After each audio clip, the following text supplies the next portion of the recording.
Ladies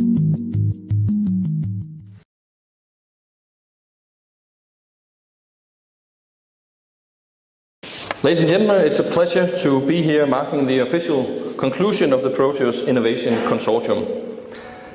This Monday, when the half-yearly report Danish Shipping Statistics was published, it was good news for the Blue Denmark. 2012 was a record year for Danish shipping, as its foreign currency earnings surged to 26 billion euros. The Danish merchant fleet counted 633 vessels, which is the highest number ever recorded. And Denmark is the 5th largest shipping nation in the world, only surpassed by Japan, Greece, China and Germany. Good news and great numbers. So why not just lean back and enjoy the tailwind? Well, first of all, because the international competition is very tough. The global crisis has also affected the maritime world. And Denmark's strong position does not mean that growth in this business area is going to occur automatically in the coming years. We constantly have to improve our competitiveness to stay ahead. We constantly have to think new and innovate. And as I see it, that's exactly what Proteus is all about. I like the name or abbreviation of the consortium. The mythological Greek sea god Proteus was a symbol of adaptability in the face of a changing nature of the sea. And I believe you could say that the consortium is about adaptability in the face of the changing nature of the maritime market. Servitisation and product service systems in the maritime sector seems very promising. And I hope that you'll all gain insight from the best practice on how you can add services to products or even replace a product with a service. I believe the key to finding new solutions go through cooperation with relevant partners. And Proteus has a strong composition of maritime companies, Danish research institutions, service partners and university partners. Exactly 1 year ago, actually, on the 12th of December 2012, the government presented our growth plan for the Blue Denmark. The growth plan was drawn up on the basis of recommendations made by the growth team for the Blue Denmark, with contributions from a wide circle of stakeholders from the business. And the Danish government has sent a clear political signal to the Blue Denmark. The maritime sector is of great importance to Danish growth and workplaces. We believe the sector has great potential and the ambitions are high. Denmark should be the maritime center of Europe. Today, we're the leader in the maritime field, but as a front runner, we cannot only just keep pace. We need to create and drive development by focusing strongly on research and innovation. Higher fuel prices and sharper demands on the global maritime transport to reduce emissions is a challenge, creating a need for new solutions. And finding solutions will not only benefit the environment, it will also enhance Danish competitiveness. The government calls for a paradigm shift in the Danish innovation policy. Since the launch of our national innovation strategy, Denmark, a nation of solutions, we've launched several initiatives working to create better conditions for challenge-driven innovation. With the establishment of Denmark's Innovation Foundation, we now have one large foundation that will be responsible for implementing grants for research, technology development and innovation, which are based on societal and commercial challenges and needs. Denmark's Innovation Foundation will have an annual budget of around 190 million euros.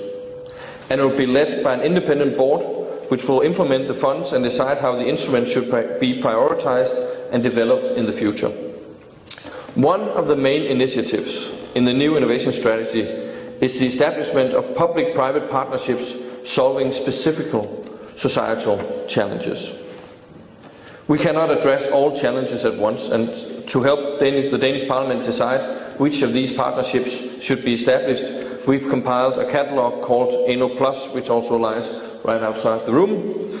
The catalogue is designed as an inspiration and prioritization framework for new, intelligent investments in innovation. In connection with the distribution of the research reserve in 2014, a green maritime societal partnership from the catalogue, which was called Blue Jobs through Green Solutions, was selected as one of the partnerships that we will focus on in the coming year. I'm very pleased that we now have a blue partnership, and I look forward to seeing the results of that ambitious project. Danish shipping is Denmark's largest single export industry. To maintain and expand our position and accelerate growth in the blue Denmark, we need a strong and qualified Danish workforce. We cannot lose one job in the blue Denmark because we lack people with the right skills.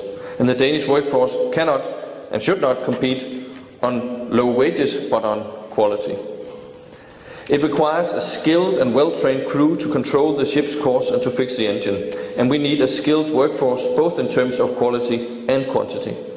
And it's vital that we train enough navigators and engineers for future jobs in the blue Denmark, both at sea and on land. The previous government introduced restrictions on access to maritime training.